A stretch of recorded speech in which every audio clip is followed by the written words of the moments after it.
Welcome to Sweet Life Beat Life. We hope this video helps. You start by checking the Xbox output and the game resolution so you change screen size cleanly. Navigate to Settings, General TV and Display Options, and note current resolution and refresh rate. This prevents surprises. Once done, launch Marvel Rivals and go straight to the in-game display or graphics menu. You do this because the console-level output can conflict with the game's scaler, so make sure both match before adjusting in-game values. You now make the detailed adjustments inside Marvel Rivals to set the exact screen size. Open Display or Graphics and change aspect ratio or window mode, and then adjust field of view by small increments. This lets you see the effect without breaking HUD layout. Once done, use the preview or test match to confirm framing.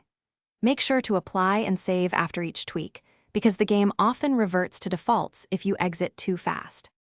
You finish by saving settings and verifying the final image. A quick restart of Marvel Rivals and the console often locks and changes.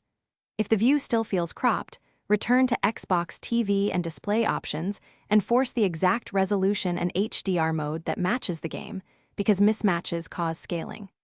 As a key troubleshooting tip, if sizing glitches remain, clear the console display cache or reset in-game graphics to defaults, then reapply changes step by step to isolate the faulty setting.